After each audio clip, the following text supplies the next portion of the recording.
Blitz X Stolitz, or Stolitz, has been one of the most popular ships in the Helluverse fandom since the Helluva boss pilot, and it is also one that I have personally shipped myself and have been shipping since the pilot. However, over the course of Season 2's run, there's been a lot of critique against the ship, calling it toxic and not well written. I believe these claims to not be representative of what the ship actually is in reality, and is the result of fundamental misunderstandings of Blitz and especially Stolitz's respective characters. While I do not believe the ship is perfect, I believe the ship is much more complicated than people make it out to be. I will be examining the ship in 5 parts and addressing any relevant counter-arguments in favor of why Stolitz is a bad ship. Before I begin, however, I would like to clarify 2 things. 1. The pilot is no longer considered canon as Fizzipop has confirmed herself, so any evidence originating from it will not be used for any of my argumentation. And 2. I have no desire to discuss anything relating to Fizzipop as a person or any of her controversies, whatever their validity. Any attempt to start drama about them will be ignored, and only discussion about her writing for Helluva Boss will be acknowledged. Let's please try to keep discussion in this video civil.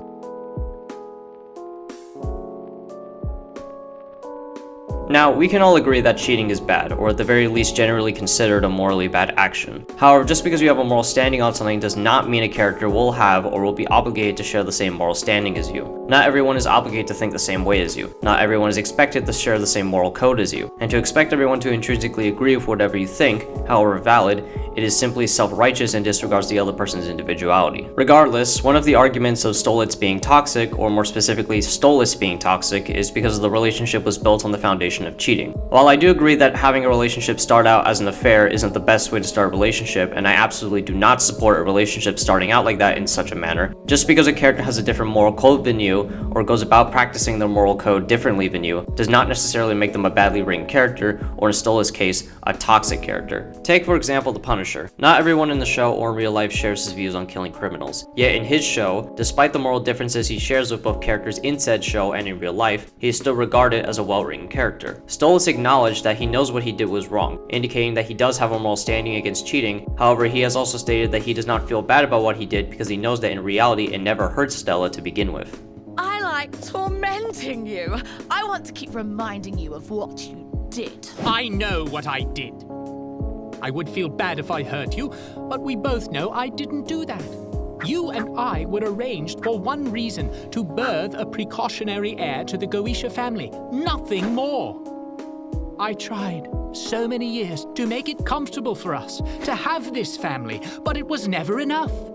The only reason I have endured your constant insults and cruelty was for that girl to have a normal life. I cannot do this anymore. I want you out, now.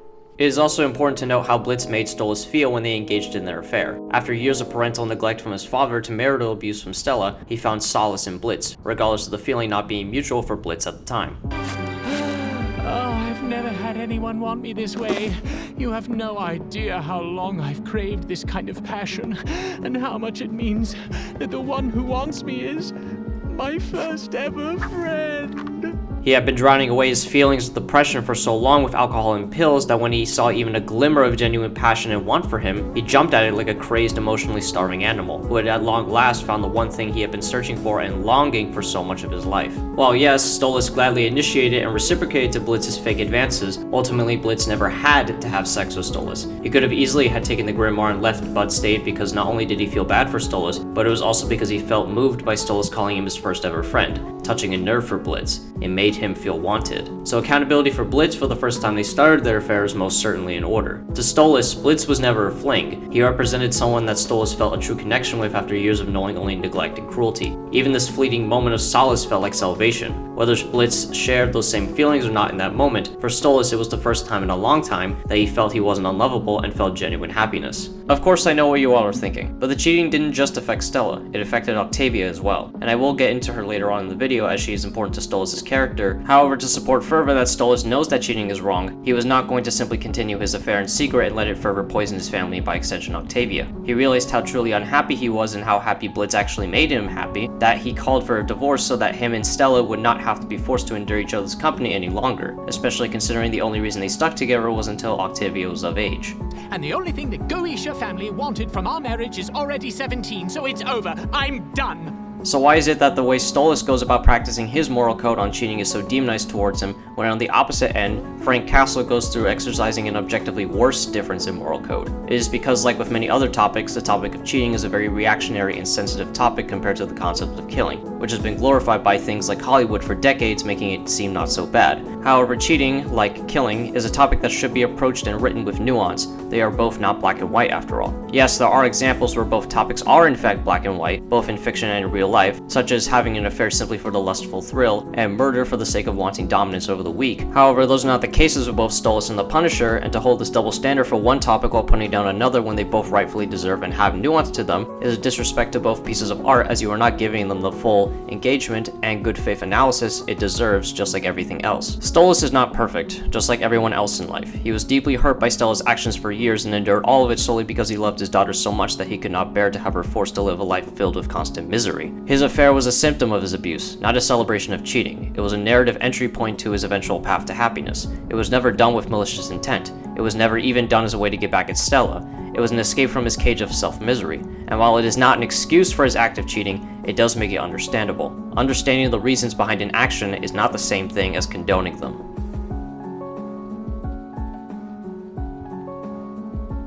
So while I was writing this part of the script, I was very conflicted about how to go about it. The Grimoire exchange is a core aspect of Stolitz and not something to be taken lightly. When it comes to the ethics of the exchange, I will agree that it is toxic. Stolitz should not be forcing Blitz to have sex with him every time Stolitz needs the book back in order to allow Blitz to continue using it. However, what people fail to realize when looking back at the arrangement is that Stolitz does acknowledge that the exchange was never healthy in the first place.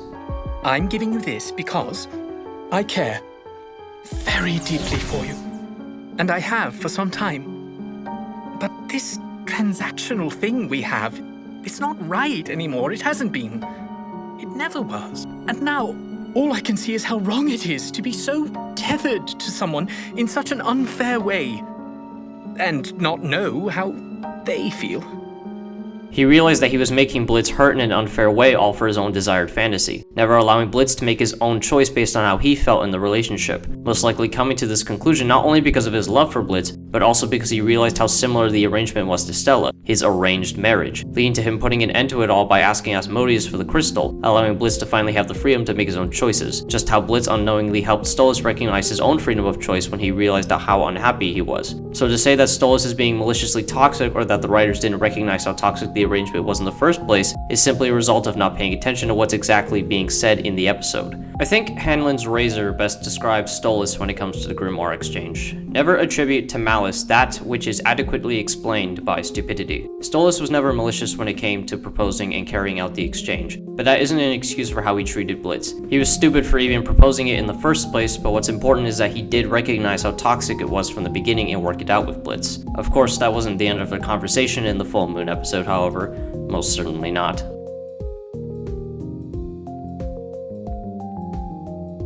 Now, in order to understand their argument, it's important to acknowledge two things. One, Stolitz has admitted that his relationship with Blitz became so distorted to the point where it became a wild, erotic fantasy and sinless. And two, Blitz hates himself, evident by what he said to Stolitz in Apology Tour.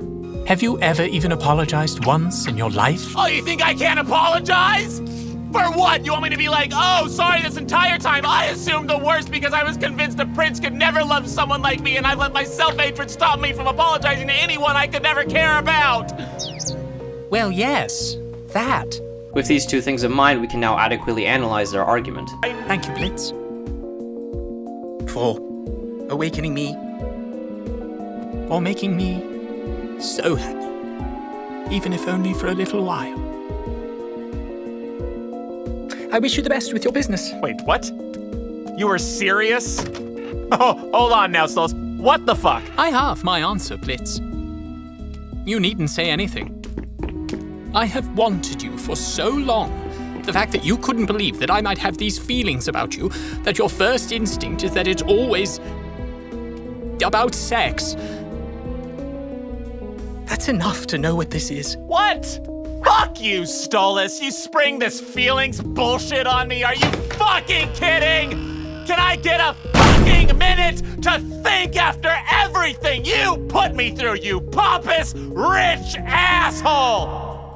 Blitz is right to question Stolitz on why he's suddenly springing his feelings on Blitz after multiple times in the past it has always been about sex with the Grimoire exchange. However, it is important to take note of Blitz's reaction and what he said in Apology Tour. His eyebrows shift worryingly in the Full Moon episode as he then shifts into a defensive position of playing along with Stolitz's roleplay. And then in Apology Tour outright admits that he didn't think a prince like Stolitz could ever love him. He's right to question why Stolitz now, after everything Stolitz put him through, is springing these feelings onto him. However, we cannot simply brush over the deeper meaning behind Blitz's reaction. His self-admitted hatred of himself has always stopped him from being close to people because he never believed anyone could love him after events like Fizz and Verosika. So when the situation of someone getting close to him arises again, much like with Verosika, he closed himself off to it, to protect those from himself because he truly believed he was so unlovable that it would only hurt those he cared about. However, as we see in Apology Tour, this toxic mentality from Blitz only ended up hurting more people in his attempts to not get close to them because of his insecurity. With all this in mind, is it really that hard to believe that Blitz would believe a prince like Stolitz could never love a train wreck like him? Despite the clarification on Blitz's side though, I do think the show didn't do a good job at addressing this hypocrisy from Stolitz when it comes to him wanting sex all the time. Kind of brushed aside this aspect of the argument in the next episode. This made even worse when in Aussies, when Blitz accuses Stolitz of always making it about sex when he says,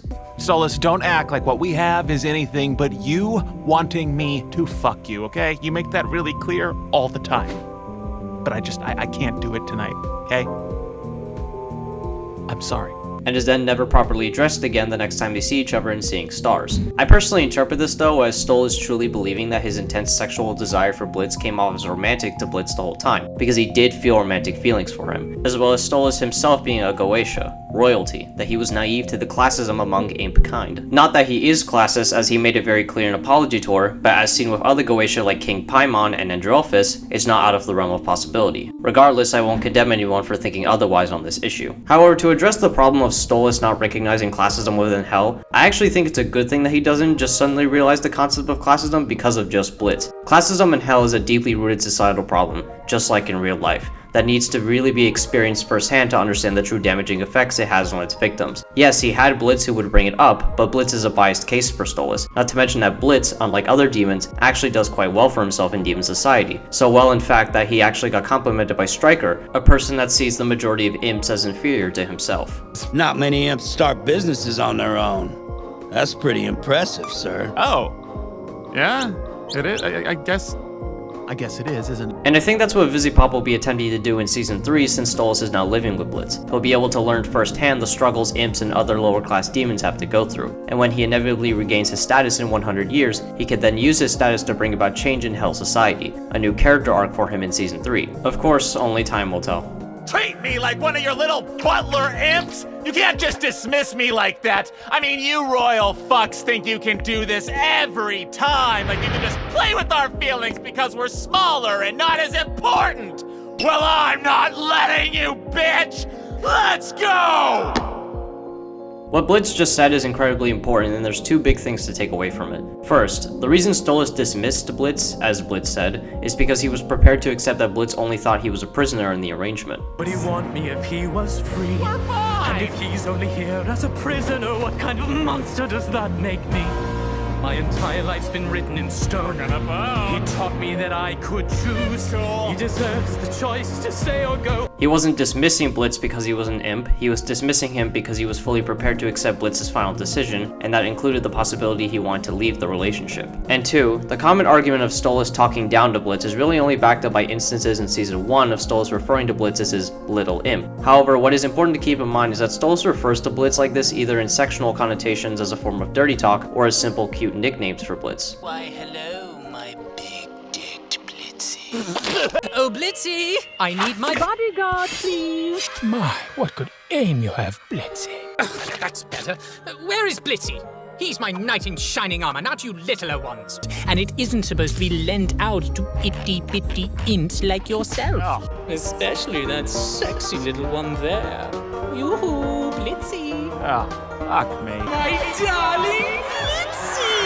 Just say my name right, fucking dick. I will admit that my evidence is certainly weak for my counter-argument, especially since Blitz does get visibly annoyed by them, at least in Season 1. However, considering the evidence I presented beforehand on how Stolitz was never malicious towards Blitz in the first place, and has taken accountability on things like the Grimoire exchange, to argue this point as the ultimate smoking gun against why Stolitz is a bad person against Blitz feels very forced. Blitz, I think so very highly of you. I didn't realize you think so low of me. Goodbye, Blitz. Stolitz, wait! What the... Fuck!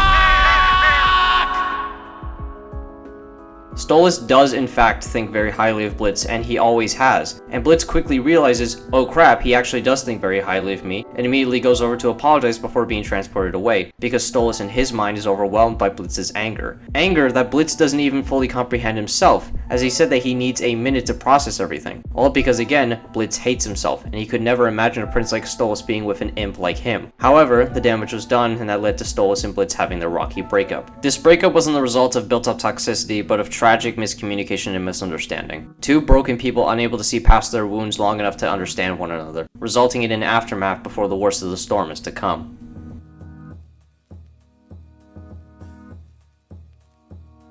When it comes to how Stolitz is handled after the full moon episode, there are two arguments for why it's bad. Number 1, Blitz is written to be victim blamed, and 2, Stolitz never faces any consequences for his actions and doesn't take accountability. To address point 1 first, for Blitz being victim blamed, the main evidence I see for him actually has to do with the entirety of Apology Tour, specifically what Stolitz says to Blitz in the beginning, as well as the concept of the anti-Blitzo party. Now to make it very clear, Blitz is an asshole, and he knows that wholeheartedly when Veronica calls him out on it. Why am I all of a sudden the bad guy just for sucking at relationships? Are you expecting sympathy? Oh, poor Blitz. Finally having to own that his actions affect other people's fifis. Bitch, please. How do you think I felt when the fun guy I was dating decided to just bail on me because I made the shitty mistake of saying I love... It was the most embarrassing feeling to be vulnerable for once, and you really just know how to send a message in the shittiest fucking way.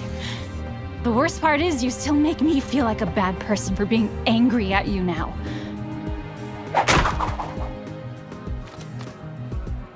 But hosting this party for everyone else you've dicked over, at least I can help others cope with the shit you did. What? No snarky comeback? No. You're right. I actually am, sorry. I don't want to be this way. Not forever. He outright admits that he is a shitty person and that he does not want to be a person that hurts so many people. A problem that he faces head on in Ghostfuckers, as he has to come to terms with the fact that while he has hurt many people, there are people that do care about him still. The fact that so many people care this much about hating Blitz at a party not only shows that they still care about him, but on the other side of the coin shows how deeply Blitz hurt them. So why is it that when Stolitz calls out Blitz for being shitty in the beginning of the episode, it's framed as victim blaming? Even with Stolitz's brushed aside hypocrisy when it comes to always wanting sex, that doesn't erase the fact that Stolitz confessed genuine romantic feelings to Blitz in the previous episode. And what does Blitz do the next day? I want to feel like I'm earning my way to Earth. Okay, so get your tight feathered ass out of that lawn chair and into the bedroom so I can fuck it. Come on, we don't do words, we do sex. As shocking as this might seem, Blitz, I don't think I'm in the mood to do sex with you. In fact, I don't think I'm even in the mood to do words with you. So how about you respect that? Oh, come on, Stolitz, you can't mean that. You always love seeing this. Oh, please, everyone hates me for shitty reasons. In the end, everyone's just bitter they couldn't tie this ass down. I'm too much imp to simp. You really think that's the reason? Yes, sir, they couldn't handle it. I moved on. Oh, so you're used to being the one who crushes others' feelings, hmm? If by crushes others' feelings you mean in shit before it gets serious, then bingo, I'm doing everyone a favor because relationships are boring. Oh, come on, Stolitz, you can't tell me this isn't a fantasy of yours. You want me to show your rich, princey ass what a real fucking is. Stop it! Ha! I'm right, aren't I? You get off to getting plowed by people you look down on. Suppose you are right. Silly me. It's not an imp's place to protect a Goetia, is it? And there it is. Took you long enough. Stolitz, I spent the entirety of this morning listening to love ballads. And that was still the gayest thing I've heard all day! Well, fuck you! Blitz was never the victim to begin with. He never had to have sex with Stolitz to begin with, and he never had to break all those people's hearts, even with his self-hatred issues. It's like Veronica said. Oh, poor Blitz. Finally having to own that his actions affect other people's fifis.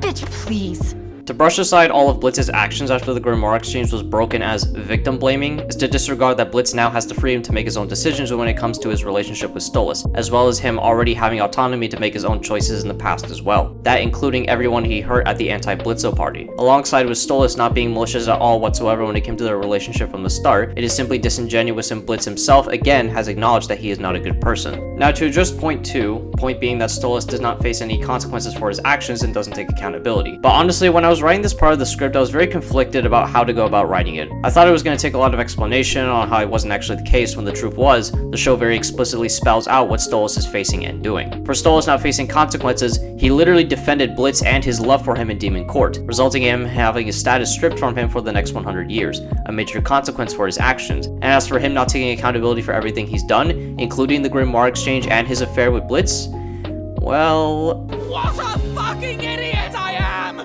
This was so stupid, I cannot believe I could be this fucking stupid, I ruined everything! Move, you shitty desk! And I did it for what? These stupid, foolish fantasies! I can't stand it any longer. I don't care what they fucking do. I'm seeing Octavia! He explicitly admitted that he ruined everything all because of his affair with Blitz, that he was so stupid for even entertaining his fantasies in the first place. As well as, remember when I said in part 1 that Stolitz cheating didn't just affect Stella, but Octavia as well? Many people argue that Stolitz is a bad father, and to be quite frank, he is. But the criticism of poor storytelling shouldn't be because he's a bad father. Otherwise, characters like Omni-Man in Season 1, the finale of Invincible, or Emperor Bello should be receiving the same treatment. No. The issue should be whether or not Stolitz takes accountability for his actions as a bad father, which in the end, he did take accountability. You mind if I steal? Oh, when have you ever asked? Today was a lot, wasn't it? I know you can't see your kid. And I know you did so fucking much just to save my life. It's okay. Saving you was the right thing to do. And you have risked your life for mine in return. You don't need to feel any guilt for my situation. It was my choice. It was all my choice. I caused all of this. She'll understand eventually. You just gotta give her time. Blitz, she's gone. For 100 years, she's gone. And after all that time, she'll never forgive me. I'll be a stranger to her. You know, my twin sister, she hates me too, for something that I did. And I miss her every day. We were so fucking close, you know, it's a shitty feeling. But you just gotta keep trying. Yes. Of course. Stolitz failed Octavia, no one should be denying that. If he had died for his crimes in Mastermind, he would have broken his promise to her that he would never leave her behind. And in the clip I showed, he explicitly admitted that he caused all of this pain and understands why Octavia will probably never forgive him, all because of his actions. It was my choice. It was all my choice. I caused all of this. Stolitz is a bad father, but that does not make him a bad character. He learned in Season 2 that what he was doing was wrong, that the Grimoire exchange was never okay. He learned that his affair with Blitz was never okay, even if he does have romantic feelings for him. He learned it was never worth ruining everything he had going for him in his life, including Octavia, just to pursue his foolish fantasies. And he has suffered the present consequences and will continue to suffer future consequences, especially concerning Octavia, because... For 100 years, she's gone. Stolitz never had any malicious intent with any of his actions, but that does not excuse them in the slightest. What's important is that he took accountability, and that there's new time for him where he can hopefully now build something new from the ashes of his old life. Maybe with the help of Blitz and the rest of IMP, he can now once again bloom and find long-lasting happiness. An optimistic hope for the future of his character in Helluva Boss Season 3 that I truly do hope comes to fruition.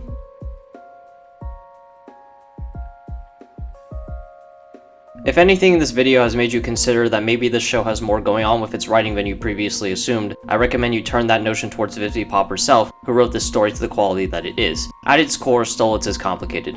It's complicated because it's about two mentally struggling lovebirds that hate themselves to their core, and in less than ideal circumstances were able to make something bloom bright and colorful, even for just a short amount of time before having to start again in a hopeful rekindling by the end of Season 2. The reason why I think this ship is so misunderstood is not only because of the legitimate issues with the show, like Stolitz's sex-only hypocrisy, but also with the fact that a lot of misunderstandings were festered because of Helluva's irregular release schedule. It's not entirely the fault of the critics. Inconsistent airtimes left viewers to fill in the gaps with their assumptions, and it's not Spindlehorse's fault either, since this is an indie production. Stolitz is not perfect, but I don't think it's bad in the slightest.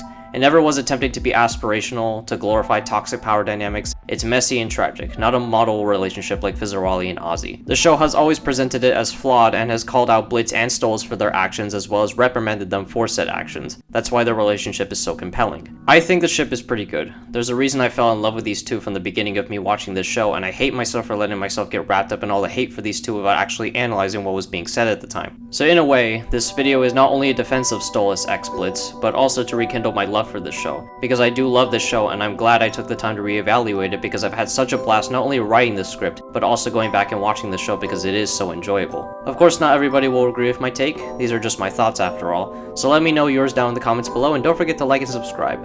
I'll see you all in the next video.